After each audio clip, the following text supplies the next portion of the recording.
Meanwhile, the diplomatic tempo in the Russia-Ukraine war is spread out across various positions. Talks are moving faster, positions are hardening, and both sides say peace is closer. But the gaps remain deep, to say the least. A day after the president of Ukraine met the U.S. president in Florida, the Kremlin supported Trump's assessment that a peace agreement now appears much closer. Let's play out that statement for you. Deal, gotta get it done. Too many people dying. And I think both presidents want to make a deal. Now, Washington has offered Kiev long-term security guarantees lasting up to 15 years.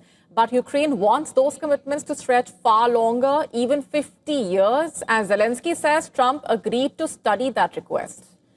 Zelensky also insisting that foreign forces on Ukrainian soil must form part of any security deal that guarantees Kiev's protection. He adds that two major issues still block a settlement: disputed territory and the future of the Zaporizhzhia nuclear plant. Moscow, on the other hand, demands that Ukrainian troops withdraw from remaining areas of Donbas still under Kiev's control. Russia holds about 1/5 of Ukraine, including Crimea, much of Donbas, large portions of Zaporizhzhia and Kherson.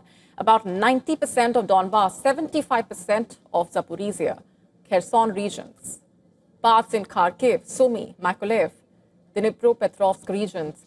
Putin wants Ukraine to hand over 25% of the eastern Donetsk region that Russia has not been able to conquer. The U.S. plan is to turn the area into a demilitarized and economic zone. We've been telling you about this. In fact, Kiev says it would need a referendum, but Putin refused to allow a ceasefire for Ukrainians to hold a referendum. Trump has agreed. The other issue being the future of Europe's biggest nuclear power plant near Zaporizhzhia, which is currently under Russian occupation. Under the U.S. peace plan, the U.S., Russia, and Ukraine would run it and profit from it jointly. But Zelensky has rejected any Russian commercial involvement.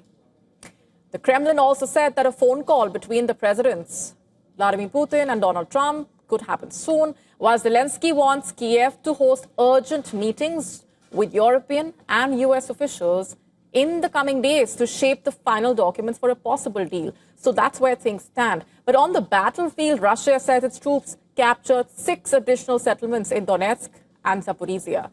Ukraine countering that, it struck a Russian oil refinery, while Moscow reports new attacks on Ukrainian energy infrastructure tied to defense production. Amid all of this, Odessa faces relentless pressure. The latest wave of strikes has shaken an already exhausted region. And now power shortages slash port capacity to a fraction of normal levels, creating crippling delays and insurance problems for the ships. The workers continue operating under constant threat. Missiles from Crimea arrive in seconds. Cluster munitions widen the danger zones. Russia has added jet-powered drones and new types of bombs to its arsenal, while Putin declares ambitions that extend beyond Donbas to historic Novorossiya, which includes Odessa. And as the diplomacy inches forward in this manner, the fighting on the ground continues. To stay up to speed with the latest news, download the WION app and subscribe to our YouTube channel.